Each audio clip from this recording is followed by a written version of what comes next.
So last weekend, I went to the Society for Military History's annual conference in Arlington, and it was a great time, and I learned so much, and I met so many people, made great connections, and my brain has been buzzing ever since, and there's just been a lot going on, and I've been trying to articulate it, and it's not happening. So I thought I'd take a step back and just kind of check in with what else I've been working on. And with that reset, one of the things that I was talking about working on was learning more about women's physical education, physical culture, physical requirements for inclusion in the Army. And to that end, I read this book, Her Own Hero, The Origins of the Women's Self-Defense Movement by Wendy L. Rouse.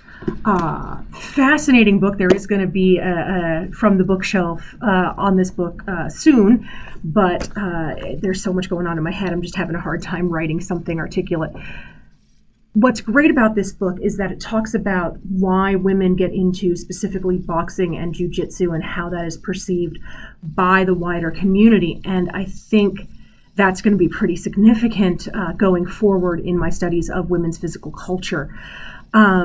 Next up, I have a couple of books on other topics that I want to study, but for this one, I've got a couple of books on women's phys ed and physical requirements for men in the military, so I'm going to see where those intersections lie.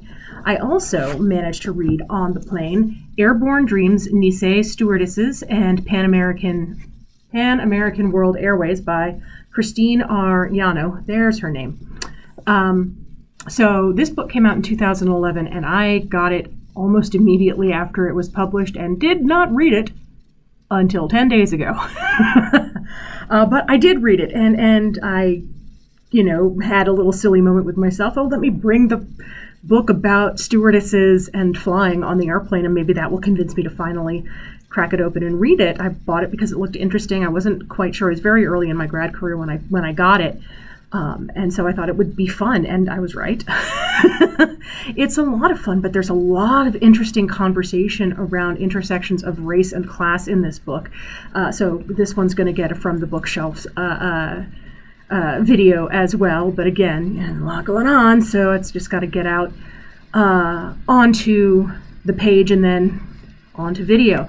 But I just wanted to kind of step in and say, hey, this is where I'm at, because what I really want to do now is keep reading other books. And I could go and read one of those physical culture books, but I think I'm actually going to jump into something about material culture. I don't know. We'll see. We'll see how I feel. But yeah, that's kind of where I'm at with those things that I'm studying.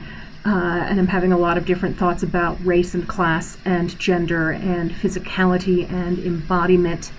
And we'll see what happens with that. So that is an update from me, from the buzzing in my brain, and the wonderful time that I had interacting with colleagues old and new, and seeing friends old and new, and learning all kinds of interesting things. So yeah, conferences are great. I got a lot of reading done on the planes, and I am very tired. So maybe when I am no longer so tired, I'll be able to actually write a script. Or I might just keep talking to the camera. We'll see. Either one works. See you in the next one.